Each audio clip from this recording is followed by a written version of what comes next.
All right. Good afternoon, CGIL. This week, we're very happy to have Dr. David Kelly, who is a research project coordinator for the Irish Cattle Breeding Federation, presenting for us. Dr. Kelly completed a PhD in animal breeding and genetics with Teagasc Moore Park and Munster Technological University in 2021, where his research focused on beef production efficiency and total merit index validation. This was followed by postdoctoral roles with Teagasc, where Dr. Kelly worked on dairy and beef genomics and genetics of meat quality traits before transitioning to the ICBF in early 2024. Within his current role, Dr. Kelly primarily engages with other research organizations, nationally and internationally, seeking to leverage the ICBF cattle database through collaborative research with a focus on complex, hard-to-measure traits in beef production. Today, Dr. Kelly will be presenting on breeding for a lower cattle hoofprint. And with that, I'll turn it over to you now, Dr. Kelly. Thank you very much.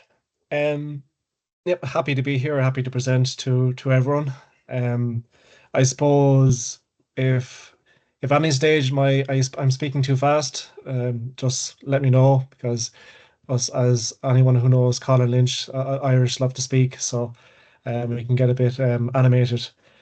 But yep, so today's presentation, I suppose it's a bit more broad than previous CGIL seminars that I'm aware of, but I'm probably looking at an overview of of my role and what the ICBF, the Irish Cattle. So in terms of a bit of context, what is the ICBF, or the Irish Cattle Breeding Federation, as abbreviated? So our goal is actually, we are a government, mandated by the Irish government to carry out genetic improvement for beef and dairy, essentially the national cattle herd in Ireland.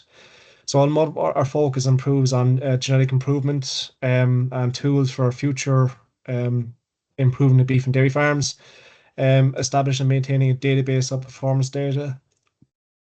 We define the breeding goals. We have our EBI, our Economic Breeding Index, for our dairy herds, and the Eurostar Beef Merit Indexes for the beef herd. We provide routine genetic evaluations for all breeds in Ireland. And then we operate a breeding scheme of optimal design. So that's our Gene Ireland breeding program. And then a lot of this then is based around continuous improvement on science. So we actually work quite closely, as was mentioned, with Teagasc, our state agricultural research body. So Teagasc would undertake a lot of the initial blue sky research, and then we would work in collaboration then in terms of bringing that research to deployment out to cattle herds. So essentially, our overall mission is to achieve the greatest possible genetic improvement in the national cattle herd. So our whole improvement on genetic improvement is based around our database. So I believe it's a bit different. We operate a bit differently in Ireland to other countries or other jurisdictions, in that we operate a regional or a jurisdiction centralized database of progeny data or phenotypic data, genomic data. Everything comes into the one location for genetic and genomic evaluations. So to start, we get information from artificial insemination organizations operating within the island of Ireland. We have the underpinning of our animal identification and movements database, operate and undertaken through the Department of Agriculture in Ireland. So that's our AIM database. So in Ireland, it is a legal requirement to record the date of birth and the dam breed and dam of all calves born in Ireland. So that underpins an awful lot of our database. And from that database, every time an animal changes ownership, that is recorded within that database. So we know for every single, we have 7.1 million cattle in Ireland at the moment. So we can go in and we can see exactly where an individual animal, given its ID, is, or what farm it's on a given day anywhere in Ireland. So that underpins an awful lot of our database. We also get farmer recorded data. So farmers can submit weight records, health management records. They've their own farm management database. We have national programs, particularly around Health Ireland. So some of those programs are related to collecting phenotypic information around bovine viral diarrhea, and Iones, for example, and fluke, liver fluke, and bovine tuberculosis. We have our farm advisory bodies, so that's our extension services essentially, operated through Teagasc and then also independent advisors. We get information from marts or market sales of cattle. So in terms of we get price, live weight, and change of ownership data from those areas. Crucially, a big part of our carcass database is we get information from export licensed abattoirs in Ireland. So although we're a small nation, 90% of the beef produced in Ireland, essentially 90%, is exported outside of the country. So a lot of these are big plants are licensed to export that beef. So they actually submit all that carcass information back to us. So we collect carcass weight, we get the date of death, slaughter date, and we also get our European grading system. So we get a grade, a 1 to 15 grade of confirmation and a 1 to 15 grade of overall carcass fat cover. So that is our Europe scale for anyone that's interested. So that's an operation within the European Union. We also get information from veterinary surgeons and veterinary labs. So some of that can be independent labs or Department of Agriculture operated labs. Crucially, we deal an awful lot with Teagasc research, particularly around with Dr. Dunneberry's lab in Teagasc Moore Park, where I did my PhD. But we collaborate quite closely with Teagasc Moore Park and also with Teagasc Grange, the Beef Research Centre, and also other bodies that I will go through later on. Crucially, the ICBF essentially is a stakeholder organization where the herd bucks, or the different breed organizations, they are all stakeholders of ICBF. So I should mention that while ICBF is a part government funded organization, we also have a farmer subscription service. But crucially, that the stakeholders on our board are all farmers or representative of an industry. So the actual organization itself and the database is farmer owned and operated. So our board has farmer representatives, and they basically help coordinate the strategic direction of the organization and of the national breeding program. We also get information from milk recording agencies and milk processors as well. So we have quite a comprehensive database. And in terms of what that looks like, so in terms of yearly data figures, we have information about 92,000 cattle herds in Ireland. We have a pedigree database of almost 60 million animals. We have over 800,000 health records, be that with lameness, bovine viral diarrhea, tuberculosis, liver fluke, etc.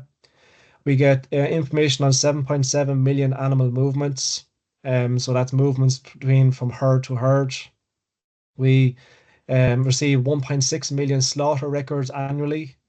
There is a database of 7.1 million live animals that I spoke of previously.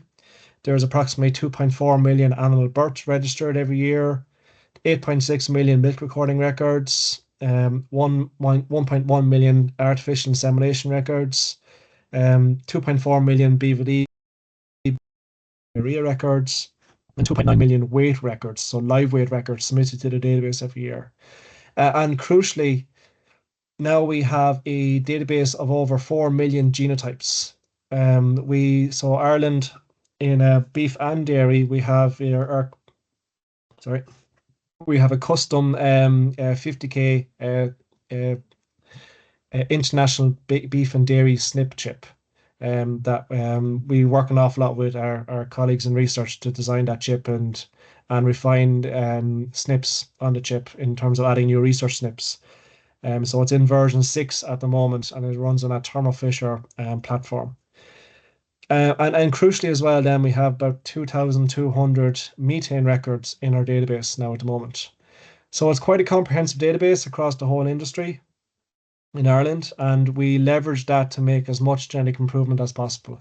But we also, so my role as a research project coordinator is we make database available for use for some research in Ireland, where we see a good technology readiness level for that research into deployment. So it's to ensure that any new research in genetics and cattle in Ireland gets integrated and deployed as much as possible. So it's quite a nice area to work in terms of being a very um, applied area.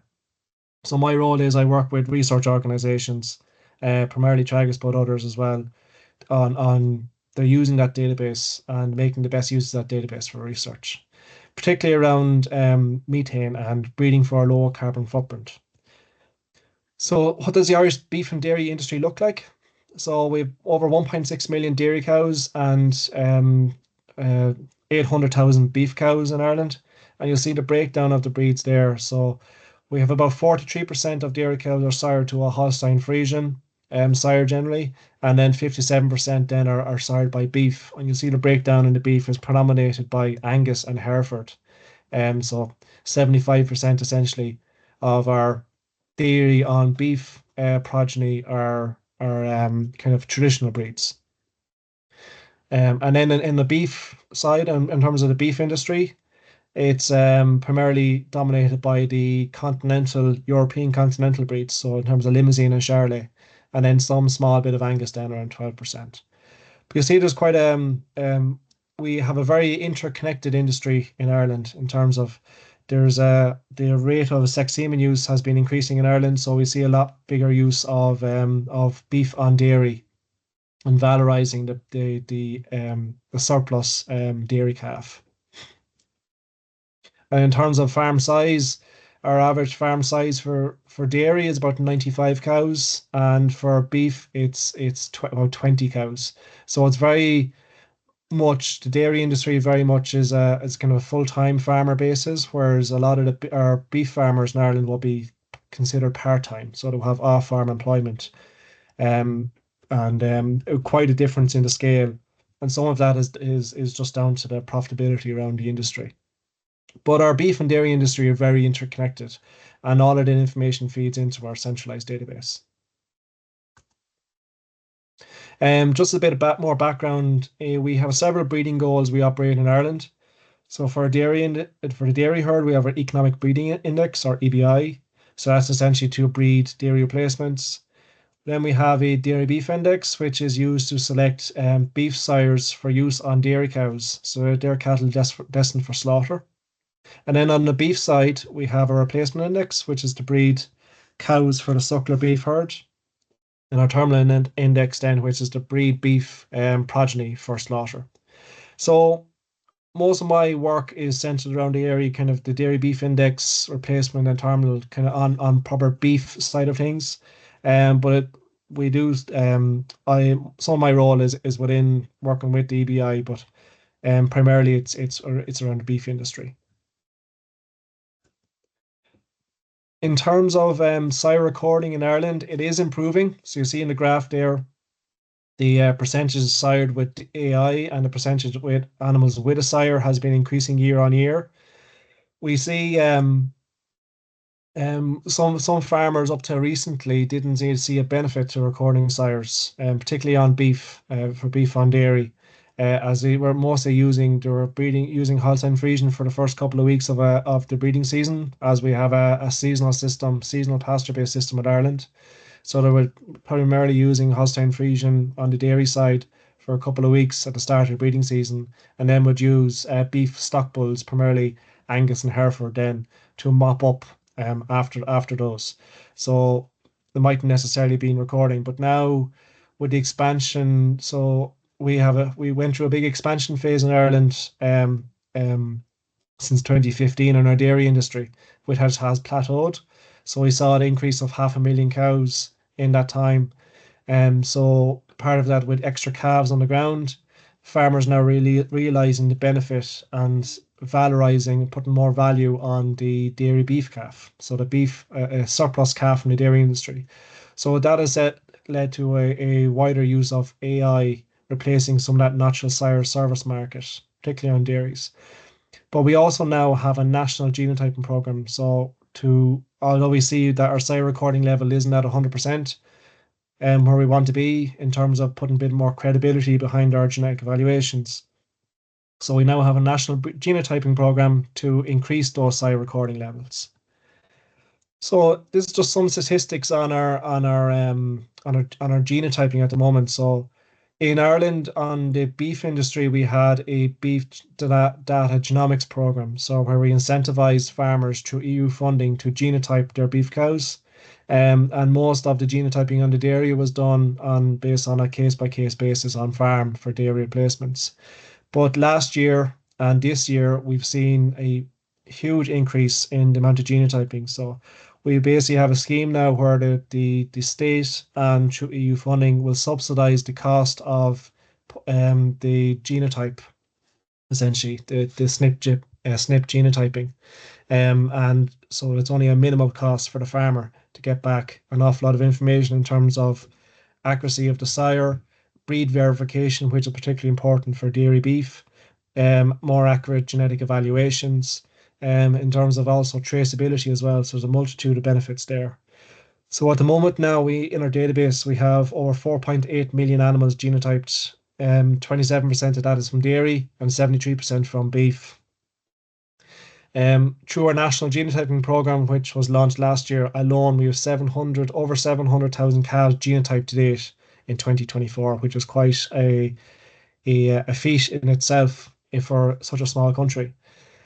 So some of that was through our DNA calf registration. So essentially, what happens is when the calf is born, it is tagged, so there's a double tissue tag.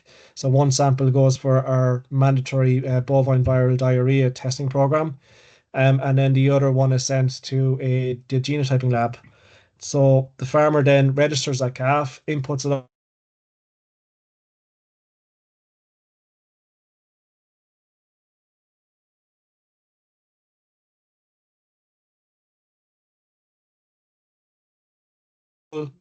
the parentage results are sent back to the department database, and then any parentage or sex errors are all corrected.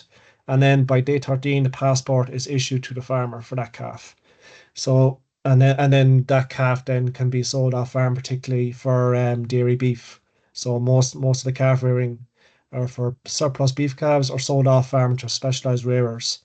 They have to be at least 10 to 12 days of age. So it's quite a feat in itself, in the peak of calving in spring in Ireland, that we have such a quick turnaround in terms of genotype to back into database and then the certificate issued back out to the farmer.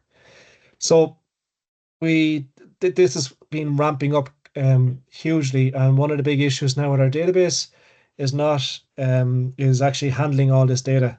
So we're actually going through a huge, quite a big upgrade in terms of infrastructure to basically handle some more of this genotypic data and genomic data. So in terms of to get more, so that's been our industry, and in terms of getting back towards the theme of this presentation, in Ireland, we're quite unusual in that we don't have a lot of heavy industry like other countries. We're a small country of about 5 million people, and we over 7 million cattle.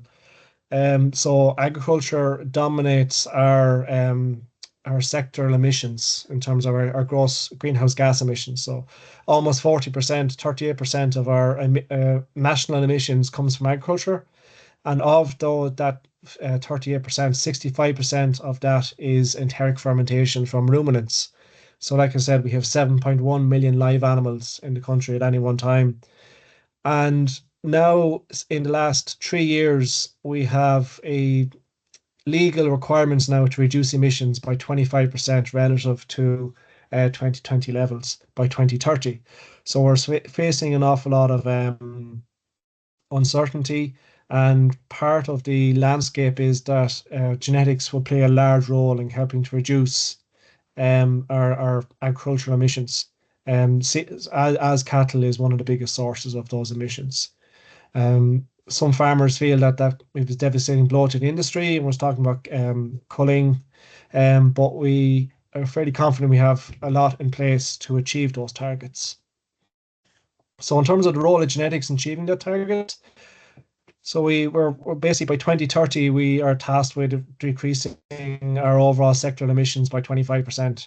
And genetics will play a large part in that. So breeding strategies being implemented at the moment, which I will go through in more detail, is including we include the carbon impact into our profit indexes. We have new indexes around beef from dairy. Genotyping the national herd will put a lot more certainty around the genetic merit of individuals. We have some research initiatives and also deployed some direct selection for methane.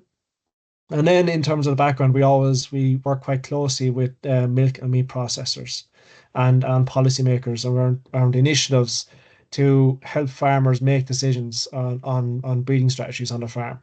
But most of what we see is that benefits in terms of profit decisions on farm also have benefits in terms of reducing greenhouse gas emissions and greenhouse gas mitigation. So it's a win-win, and it doesn't matter of bringing the industry together and collaborating quite closely to get that message across. So in terms of our carbon hoofprint motivation, we look at carbon hoofprint from a system level. So from a kind of efficiency per day, just methane emissions per day, and number of days, so age of slaughter. So this is more related on the beef on beef production, which is where I work quite closely. So if we kind of that gives an overall lifetime efficiency of the animal, and hopefully if we can reduce both in tandem or keep one constant while reducing the other, we can basically reduce the lifetime carbon footprint of that animal. So we have some strategies to do that. The first piece I will talk about is including carbon impact into our profit breeding indexes. So this is quite unique in that we have a life cycle analysis modeling completed by Chagas, our agricultural research body, which is a kind of a mechanistic model which takes into account all the emissions associated with feed production, fuel and electricity use on farm, direct on farm emissions in terms of manure deposition and enteric fermentation, the emissions from soils, emissions from different agricultural activities, including crop production on the farm, the emissions associated with the feed produced on that farm, and also the embedded emissions in terms of the fertilizer use. So we're quite unique in Ireland. We have a very pasture-based system where about 90% of the diet of individual animals on dairy is pasture or pasture-derived silage. So we built our own models based on that system. So we take that bioeconomic modeling, we develop a few different scenarios. Chagas developed the different scenarios to generate a carbon value. So essentially, we have each trait PTA. So we use PTAs in Ireland rather than EBVs, just because our dairy and beef industry are so integrated, and dairy uses PTAs all the time. So our beef industry also use PTAs. So essentially, we have a profit value on each trait before it goes into our indexes, our breeding goals I mentioned earlier. But we can use this bioeconomic modeling approach to get a carbon value for each trait.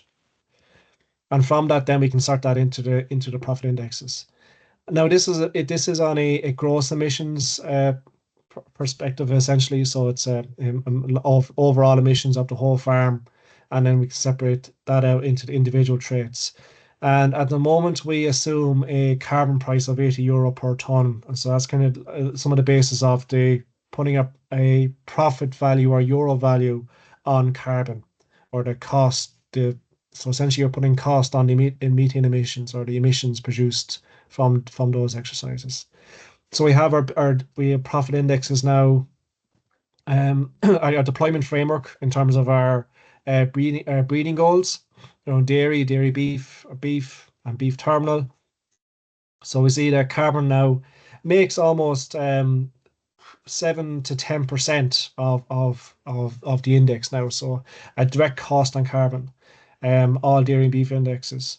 We have a sister organisation, Sheep Ireland, which is housed alongside ICBF, and they are working on deploying the same methodology to sheep. So, like I mentioned, we currently put an €80 per ton cost of carbon, and we use that in the LCA modelling to derive those carbon values. So what does that look like? On a broad level, we can see in terms of our dairy index, if you breed for a higher fat, protein, or progeny carcass weight, it's supposed to lead to a more profit. But those activities through the extra feed required to generate that extra output, so that leads to more carbon. Whereas we have other traits that work in tandem, and we have like so we if we can improve cow survival so that we have a lower replacement rate, basically reduce calving interval, which is quite important for our seasonal calving production system, reduce the cow live weight, our progeny days to finish or age of slaughter. So we can so those also help improve profit per animal, but they lead to a decrease in GHG emissions. So less replacements, less concentrate, less maintenance, and less days on farm. So that's kind of the economics versus carbon aspect, but they are accounted for in tandem within our selection indexes now. So for an example, um, like I mentioned, genetics will play a large role in achieving our our mandated methane reduction levels or GHG reduction levels. So we have a target, breeding has a target of 1.2 million tons of GHG emissions mitigation. So zero point 0.8 million tons of that will come from the dairy, and 0.4 million tons will come from the beef breeding. So that's 21% of the total target. So genetics has been given a large role within our methane mitigation strategies.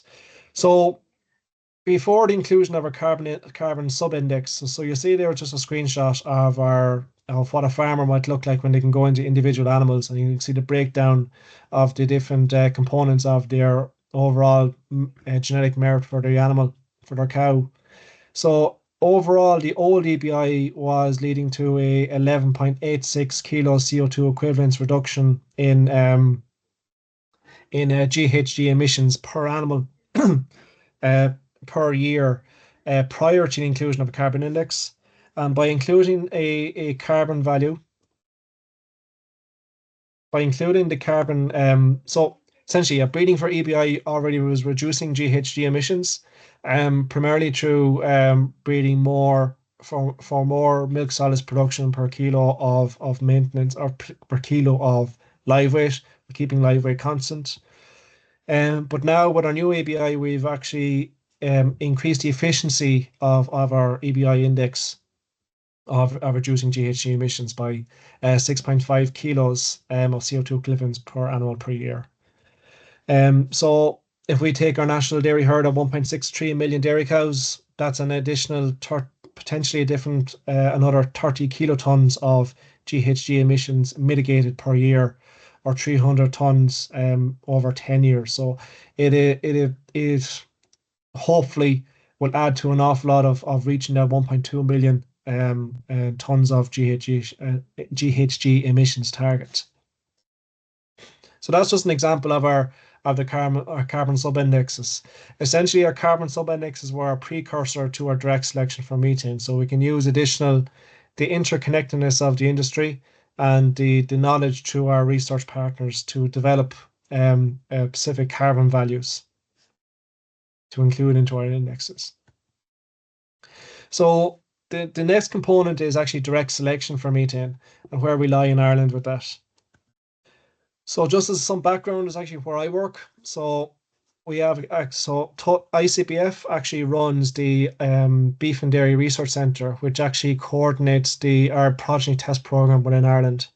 So basically, we are tasked with collecting hard to measure or expensive traits on progeny of interest of the national beef and dairy breeding programs. So essentially, we're our progeny test program. So there's just a picture there of Tully. It's an indoor-based system, kind of feedlot-based system, where we and can go through the system. But essentially, some of the traits we measure is feed and water intake through the Hoco Farm and Centex system from the Netherlands. We do a lot of linear scoring. We collect meat quality information, weight, fat, conformation, but also we do a lot of ultrasound of muscle and fat development as well over the course of the animal stay. within Tully at the progeny test program. And we also do some grading of carcasses as well within the factory and take meat quality samples for sensory panels.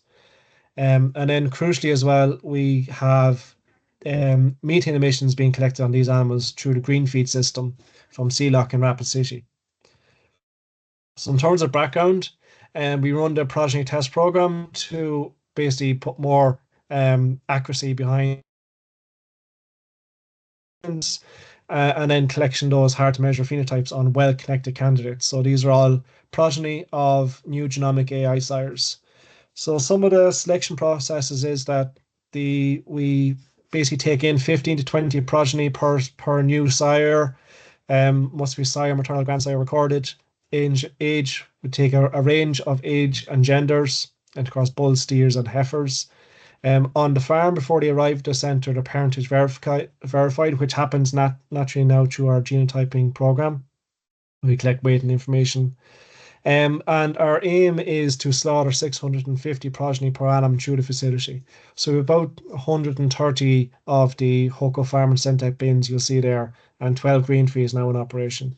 So it's quite a large facility in from an Irish perspective. And then at the end of their test period, all the animals in the contemporary group are slaughtered on the same day at the same abattoir. And then that's where we collect the information. So we have very well defined contemporary groups and we're all in the same potential as possible.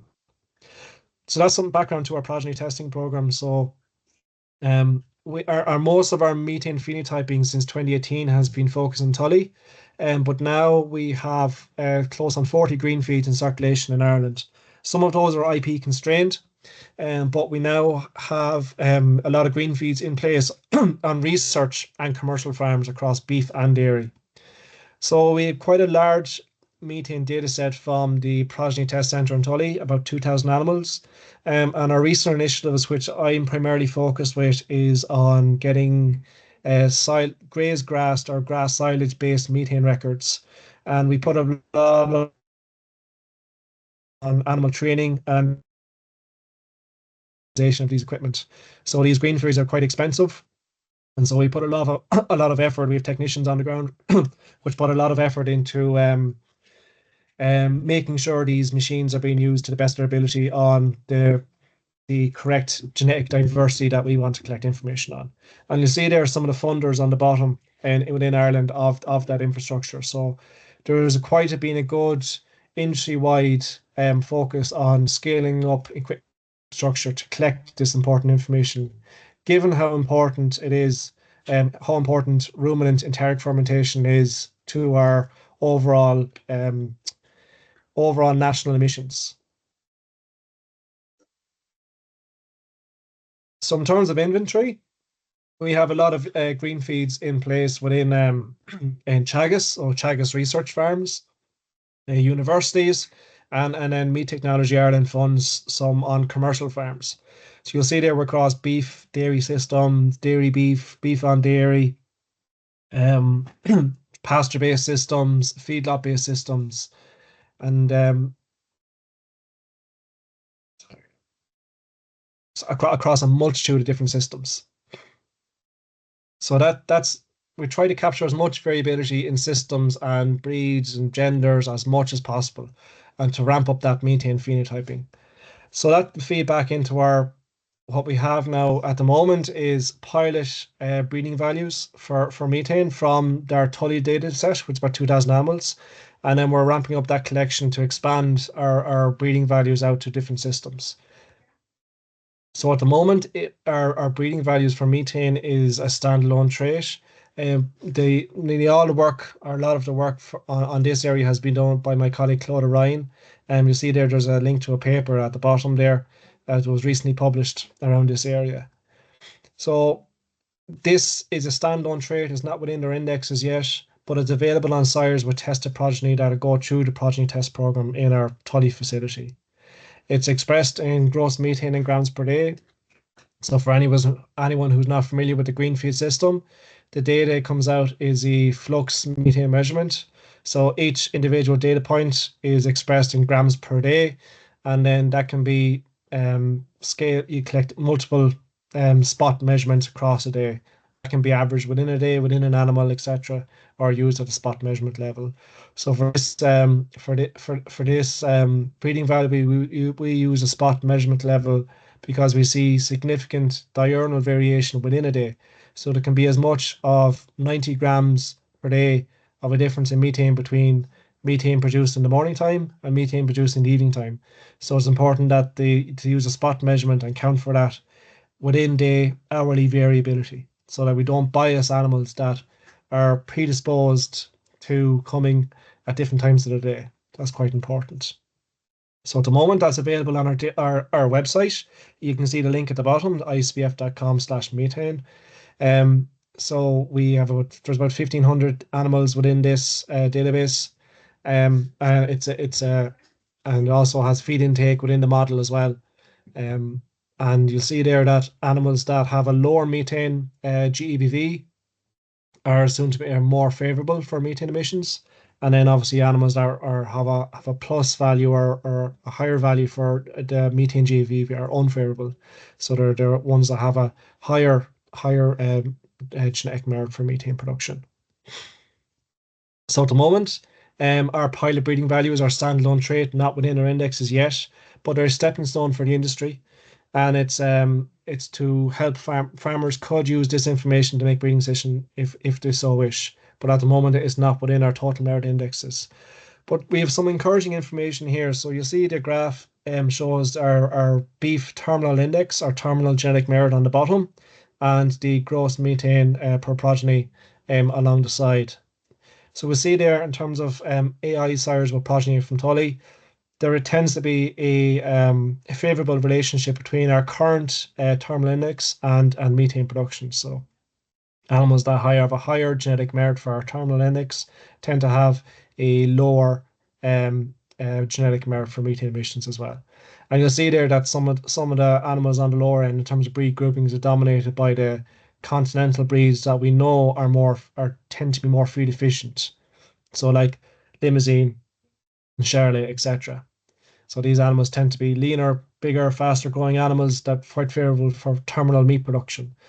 So we see quite a good link there between feed efficiency and more favorable methane production. But at the moment, it's early days, but it's quite favorable.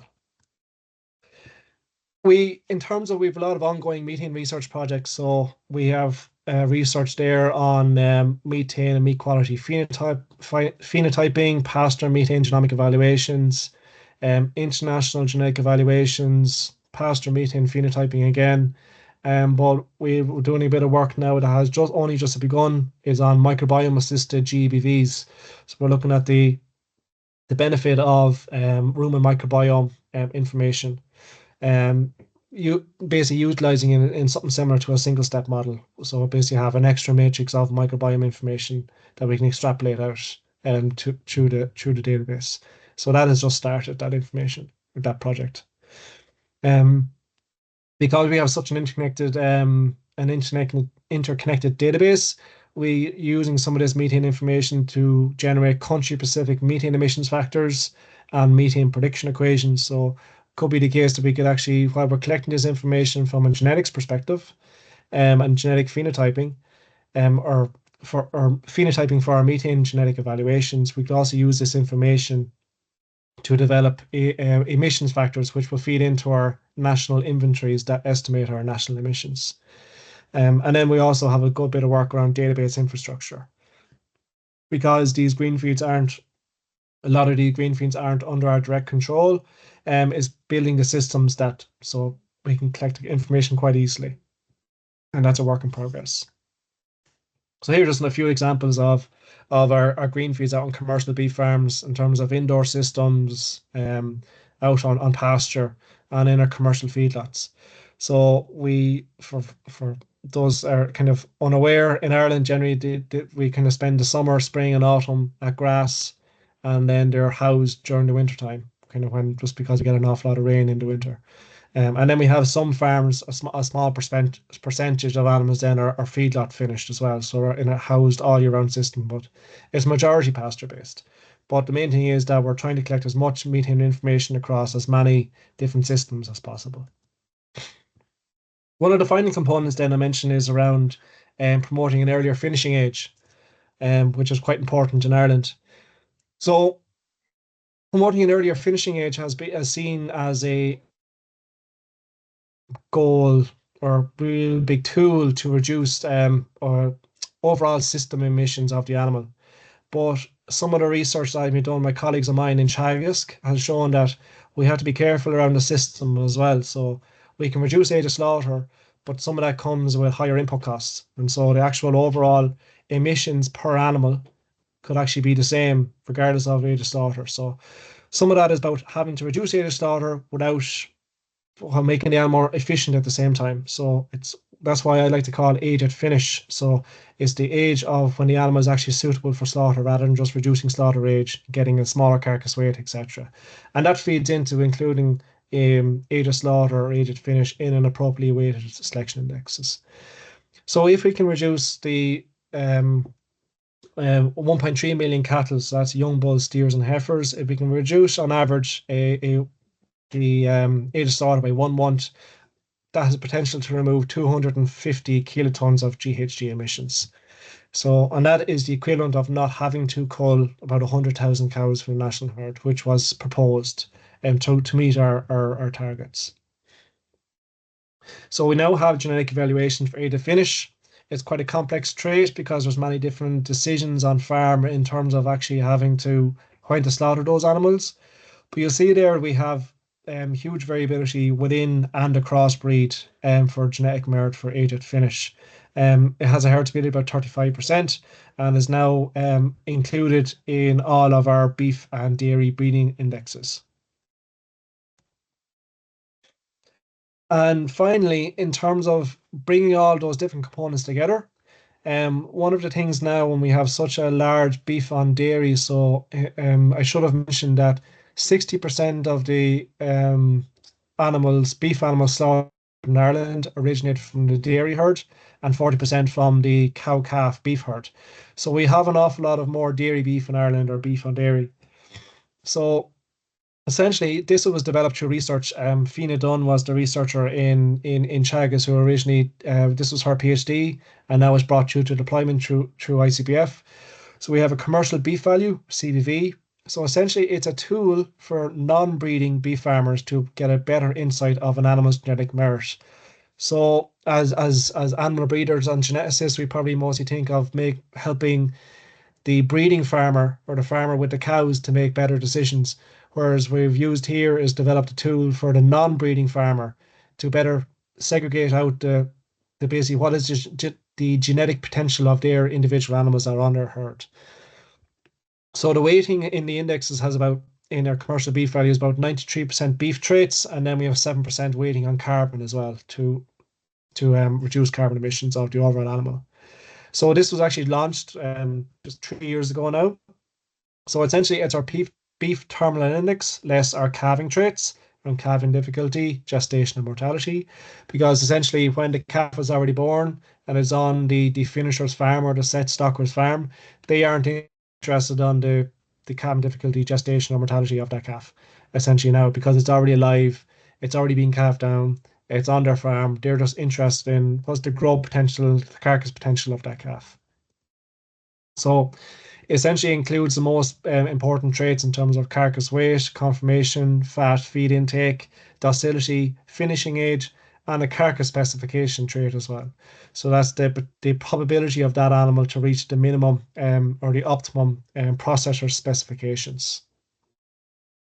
So carbon makes up 7% of that tool, and it's available for suckler males, so that's beef males and calved females, dairy males, and dairy on beef males and uncalved females. So it's only available in those categories of stock because they're generally the ones that will be traded to non-breeding farmers. So this is actually a bit of work a colleague of mine, Niall Kilrain in Tully did. He just quickly took 350 beef steers from Tully, segregated them out and removed any effects around kind of the contemporary group, etc., and split them into the top 10% and bottom 20% or 10%. And what we can see here, we can see we can see a marginal benefit in terms of the higher CBV animal has a lower feed intake. It's a heavier carcass weight, heavier dressing percentage, and but similar growth rate. But crucially, it actually has a 30 grams per day lower methane emissions. You see there, than the bottom, the 10%. So the higher, what's predicted to be the higher value calf, based on all those other terminal traits, even though we're not directly selecting for reduced methane at the moment, we can already see there's a benefit for the CBV for the environment. So farmers, by using this tool to segregate out calves, maybe use the CBV or demand the CBV when they're buying animals. So the idea is that it would send a marker signal back to the farmer selecting the bulls they're going to breed their cows to, or select the sires, that they would then send a marker signal back to them to use higher value bulls to generate a higher CBV calf. And that will have downstream effects of actually having an animal which has better growth potential, but also is more efficient and has lower methane emissions. So already, even though we're not at the stage where we're directly selecting for methane emissions within our indexes, we already have a tool to help identify lower methane animals. And this is quite critical early stage. It gives us an indication of the direction of travel for our current animal breeding decisions, because breeding we make now might not materialize in the industry in a database until 2 years' time, until that animal is slaughtered, or until that animal becomes the next generation of individuals. So it sets a bit of confidence in terms of for the industry and policymakers on where our current breeding decisions are taking us before we have a direct selection for methane. So it's quite encouraging. So to summarize, at the moment, the genetics in Ireland is delivering for farmers industry in terms of profitability, sustainability, climate and environment.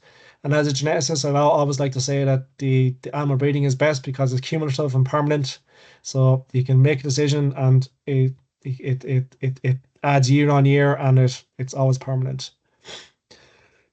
So as I mentioned there, so genetics in Ireland has potential to deliver some 1.2 million tons of mitigation in beef and dairy, so which corresponds about 20% of our national target. So animal breeding and genetics plays a huge role in actually achieving our legally mandated methane reduction targets. And like I mentioned previously, like I mentioned there, just skirted over the top, but key initiatives include at the moment is carbon in their indexes for different sectors and for trading of animals, direct selection for methane, our widespread genotyping, and we have a lot of industry collaboration. So as a research projects coordinator, I work quite closely with a lot of industry colleagues as well, so it's quite important to get this research into deployment on the ground. So like I said, we have decision support tools now available to assist farmers for making breeding decisions, but also to help those farmers not making breeding decisions, but making purchasing decisions to send market signals back up the supply chain. So I mentioned the title of the presentation about carbon hoofprint, but our direct selection for our methane is in its infancy, but progressing. So we're putting a large amount of focus on large-scale pasture-based phenotyping, which hopefully in a couple of years we'll be able to come back and give you more details on what that data looks like. And then we're looking at also proxies as well in terms of microbiome, for example, amongst others. But thank you very much. And here's a whistle-stop tour of HD mitigation through genetics in Ireland, but I'm happy to take any questions if anyone has any. Thank you, Dr. Kelly, for your presentation. There was a small problem with the meeting link, so I'm sorry to everybody who didn't hear the first bit of the presentation, but just a reminder that this will be posted on our YouTube, so you can go back and watch it. But I'll open it up to any questions from anyone in the room or online. Filippo, I see your hand is up, so if you just want to start us off. Thank you, Ella. Great presentation, David. Really appreciate. I didn't know you guys had 40 green feed. Wow, that's massive number of green feed. What's the distribution roughly between that beef and dairy for these 40 approximately? Mostly in beef? At the moment, it's about 60% beef and about 40% dairy at the moment. Okay. So most of the dairy green feed phenotyping is based in Chagas Moore Park, yeah. like obviously My real Donna question is coordinates. actually, And do then you have an expectation? You show us in your summary how much with your carbon index you're possibly gonna shave from your for emission with your correlated traits. Do you have an expectation what is gonna do the direct methane? How much better is gonna be than your carbon index on the dairy side? Dairy. on the dairy side, um, I'd probably have to ask a colleague. Probably Donna would know Okay. better off the top of his head. But we did some modeling work, all right, that's in its infancy, and just it still needs a bit of work on what is the marginal benefit of the direct selection. But obviously we have the cost of phenotyping and Of course. what is going to be the extra gain across above and beyond our carbon sub-indexes. Yeah. But one of the big impetus at the moment is actually getting a value. So basically getting the benefit of our current breeding decisions within our national inventories. So some of the new research we know is that we already have the elite genetics in terms of our dairy breeding indexes. Those animals, those cows, have a lower carbon footprint. So they produce, say, a constant amount of methane, but we're getting higher milk solids production. Whereas in the inventories, which estimate national emissions, assumes those animals produce the same amount of methane per kilo of milk as the lower genetic value animals. So we have a bit of work there to get that reflected in our national inventories to make our methane predictions more effective. So we probably will get a big jump through those kind of strategies. In terms of direct selection, I don't know where that will lead us, but it's come back to us about a year to 18 months and we can answer it. Thank you so much, David. Fully appreciate it. Thanks, Clevo. Colin, do you want to ask your question? Thank you, Gabby. Yeah, thanks for the great talk. David, my question kind of was following your kind of last point there of your kind of desire to have mass phenotyping on commercial herds, and then just on Filippo's point there, the fact that you have 40 green feeds and the expenses that are associated with green feeds as a machine. So I was wondering, are you guys looking into cheaper technologies, something like sniffers and stuff like that, so that you could actually expand more, or if you have thoughts on that, or if you're kind of strictly married to green feed as of now? No, we're always exploring different proxies. Yeah, we have broached the idea of having doing some sniffer research as well, particularly because Tully is quite well set up for that equipment to be installed straight away, and then maybe we can scale that out to pasture systems. Kind of why we're using the green feeds, I suppose, is so ICBF has direct control of, say, about 15 of those green feeds. And most of those are funded through other projects. And we basically piggyback on an awful lot of information. So the idea is all that information flows into the national database so we can use that for genetic information. But those green feeds could be used for like feed additive trials or for different pasture systems information trials. So that's kind of where those green feeds come from. But yeah, no, in the future, where it goes, I'm not sure, but we're definitely looking at different proxies. Like, so I like that we have a new project that started on microbiome, more about understanding why these animals have lower methane compared to others in terms of different host genetics and different rumen genetics. But we're not definitely not closed off to other ideas anyway. Perfect. Thank you, David. Great talk again. Thanks. I'll go Lucas first, and then there's a question in the room. So Lucas, if you want to ask. Yeah, David, thanks for the talk and the presentation. It's really cool to see what Ireland is doing. It's very, very impressive. My question to you is more related. It's more related to the difference between the systems you have, because as Colin mentioned, you have 40 green feed, but as I understood it, it's all in the research side and it's all indoors. So how are you guys accounting for your system being majorly outdoor for the whole most of the year? And if there's any difference that you guys observed within or between the purebred animals and the dairy on beef animals for emissions, and how are you guys accounting for that? Yeah, so those pilot breeding values are based on our Tully progeny test, which, like you said, is an indoor-based system. But we are doing a bit of work now, whereas that we're actually collecting the information on those animals at pasture as weanlings and yearlings. So we have repeated measures across the animal's lifetime. So we get essentially a measurement of we get a measurement of their methane in their first winter silage-based diet, their grazing in the second summer, and then when they go to be finished in an indoor-based system. And then what we're planning to look at is there any genotype bioenvironment effects there? Is there a re-ranking of sires across environments, which gives us a bit more confidence about including methane directly in our breeding indexes. So like you said, at the moment it's a pilot EBV. Yeah. Or PTA. Because we have some we know there's differences in methane production across diets and systems, and so but we're at the stage now where we're collecting a couple of hundred animals per year now across the different systems. In terms of accounting for across purebred and dairy beef, majority of the animals that are going through the system are all crossbreds, so there would be very little purebred information. So most of the information that informs the sire's breeding value is from his crossbred progeny. Okay. So that's just the nature of the beef and dairy industry in Ireland. Maybe I missed it too. If I can ask another one, Gabby. Sure. Yeah. Maybe I missed it in the presentation, but what is the average for the emission of the animals in Ireland as of now? In grams per day, In for terms example? of so for example, for the Tully system is about 240 grams per day. Uh-huh. Yeah, and then for outdoors, it depends on the kind of the age and live weight of the animals, but it's about 180 to 230 grams per day.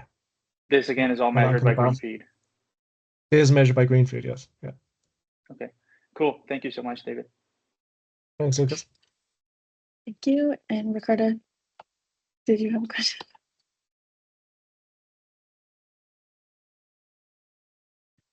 Hi, Ricardo. Thank you for the talk. I think I'm repeating myself now after Colin and Lucas, but it sounds like from the answers that you're going to move your green feeds outside, so you want to have measurements from pasture-based animals, or did I misunderstood that?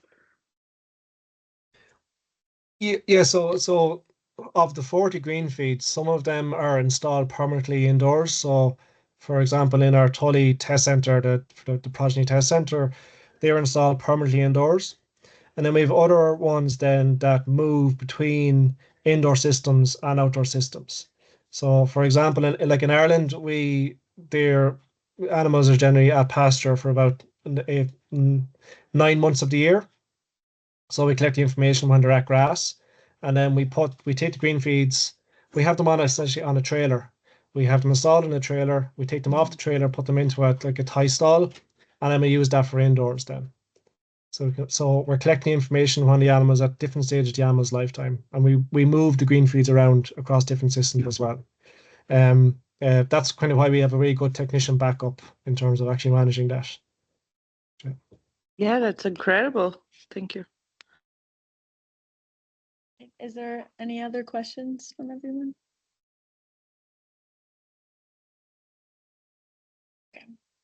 Okay.